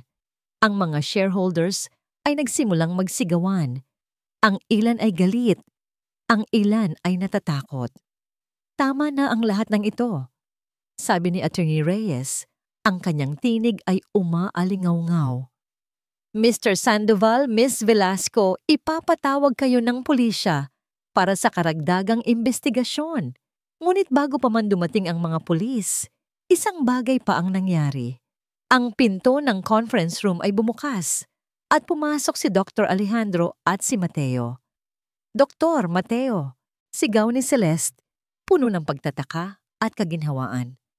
Nandito kami, Celeste, sabi ni Dr. Alejandro. Ang kanyang tinig ay puno ng pagmamahal. Halika na. Lumapit si Celeste kay Dr. Alejandro at Mateo. Sa sandaling iyon, sa gitna ng kaguluhan, sa gitna ng katotohanan na nabubunyag, nakita niya ang tunay na pagmamahal at suporta. Tumingin si Liam kay Celeste. Ang kanyang mga mata ay puno ng pagkamangha at pagkawala. Nakikita niya ang babaeng ito, ang lakas nito, ang katalinuhan nito, ang tapang nito. At sa isang iglap, sa kabila ng lahat ng kasalanan nito, may nakita siyang pamilyar. Ang paraan ng pagtingin nito, ang mga kilos nito. Althea? Bulong ni Liam, halos hindi marinig sa gitna ng ingay. Tumingin si Celeste kay Liam. Hindi siya sumagot. Hindi na kailangan. Ang sagot ay nasa kanyang presensya. Ang kanyang pagbabalik. Dinala ng mga pulis sina Liam at Katrina. Ang kanilang pagbagsak ay kumpleto. Ang kanilang mga kasinungalingan ay nabunyag. Pagkatapos ng lahat, si Celeste, kasama si Dr. Alejandro at Mateo, ay lumabas ng gusali. Ang araw ay sumisikat na, nagbibigay ng liwanag sa isang bagong umaga. Celeste, sabi ni Mateo, hinawakan ng kanyang kamay. Tapos na ang lahat. Hindi pa, Mateo, sagot ni Celeste, tumingin sa papalubog na liwanag ng buwan. Nagsisimula pa lang ang lahat. Ang paghihiganti ay natapos na. Ang paghuhukom ay naganap na.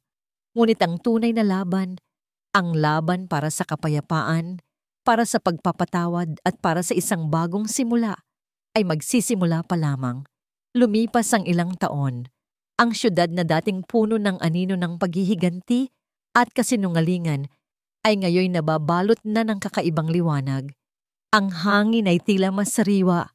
Ang mga kulay ay mas matingkad. Sa isang tahimik at maliit na bayan sa tabi ng ilog, ang parehong bayan kung saan siya muling isinilang. Nakatayo si Althea, o mas kilala na ngayon bilang si Celeste, sa labas ng isang bahay na puno ng init at pagmamahal. Hindi na siya ang dating Althea Reyes, ang CEO na halos mabulag sa kanyang pagmamahal. Hindi rin siya ang Celeste na puno ng puot at pagnanais na maghiganti. Siya na ngayon si Althea, isang Althea na dumaan sa apoy at lumabas na mas matatag, mas marunong, at higit sa lahat, mas nakilala ang tunay na halaga ng pagmamahal at kapatawaran. Sa tabi niya, hawak ang kamay ng kanilang anak na si Maya, si Mateo del Rio, ang dating arkitekto na may sariling mga sugat na ngayon ay naging kanyang sandigan, kanyang kapiling at kanyang bagong pamilya. Ang kanilang tahanan ay hindi kasing laki ng dating penthouse ni Althea, ngunit ito ay puno ng tawanan, ng pagmamahal, at ng kapayapaan. Ina, halika na po dito, tawag ni Maya. Tumatakbo papalapit sa kanila mula sa hardin. Ang mga pisngi ay mamula-mula sa araw. Ngumiti si Althea. Ang kanyang mga mata ay naglalaman ng walang hanggang pagmamahal. Sandali lang, anak, sabi niya, at lumingon kay Mateo. Tapos na ang trabaho mo para sa araw na ito. Oo, mahal, sagot ni Mateo. Hinalikan ang noo ni Althea. Tapos na ang pagtatayo ng panibagong gusali. Ngayon, panahon naman para sa pagtatayo ng ating buhay.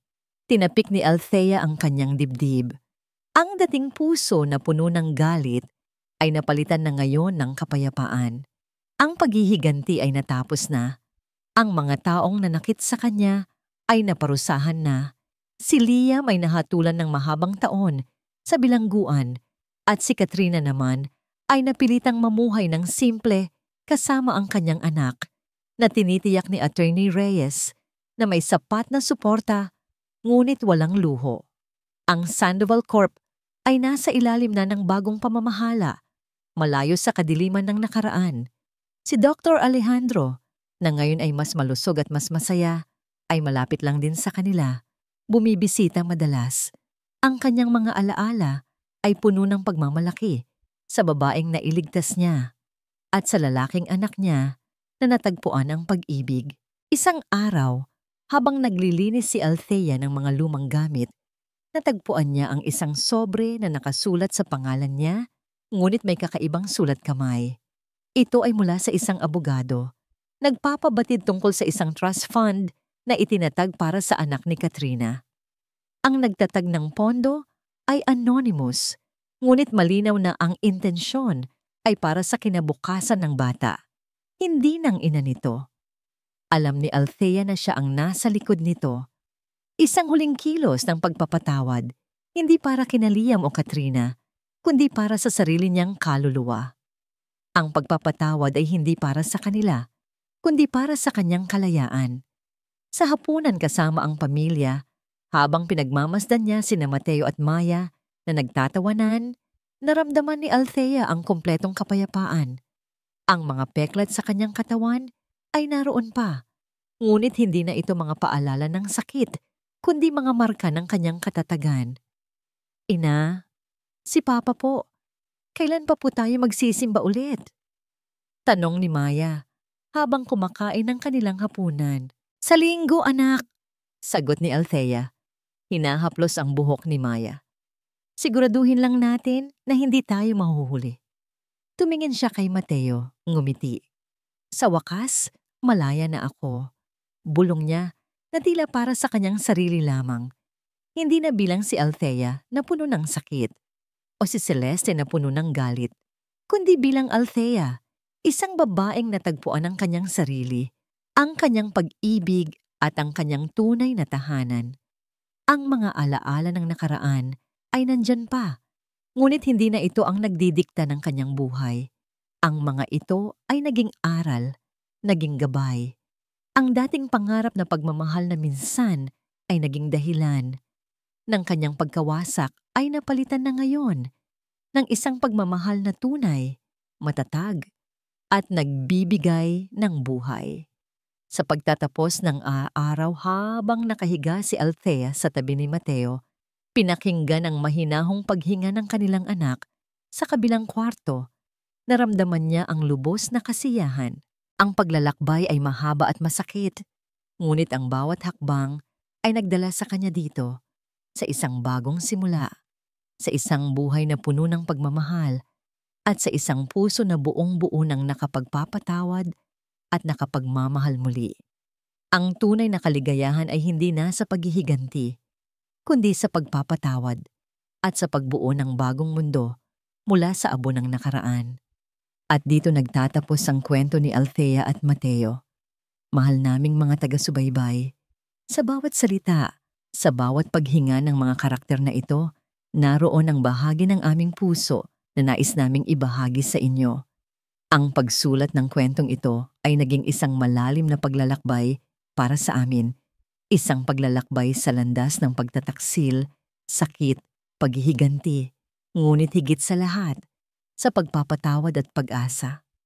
Nakasama namin kayo sa bawat sandali ng kanilang pagdurusa, sa bawat luhang pumatak, at sa bawat mumunting ngiti na sumilay sa kanilang mga labi.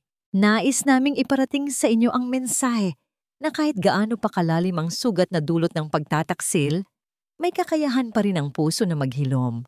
Ang pagpapatawad, bagamat mahirap, ay ang susi sa paglaya, kalayaan mula sa galit, kalayaan mula sa nakaraan. At sa gitna ng lahat ng ito, ang tunay na pag-ibig na minsan ay nawala sa dilim ay maaari pa ring mahanap muli, mas matatag at mas makabuluhan kaysa dati. Sana ay naantig ng kwentong ito ang inyong mga puso. Sana ay nagbigay ito ng inspirasyon na maniwala sa kabutihan, sa lakas ng pag-asa at sa kakayahan nating bumangon mula sa anumang pagsubok. Lubos kaming nagpapasalamat sa inyong patuloy na pagsuporta at pakikinig. Naway manatili kayong kasama namin sa mga susunod pa naming mga kwento. Ibahagi ninyo sa amin ang inyong mga saloobin at damdamin tungkol sa kwentong ito. Ang inyong mga komento ang nagbibigay buhay sa aming mga likha. Nagmamahal, Pusong Pinoy Tales.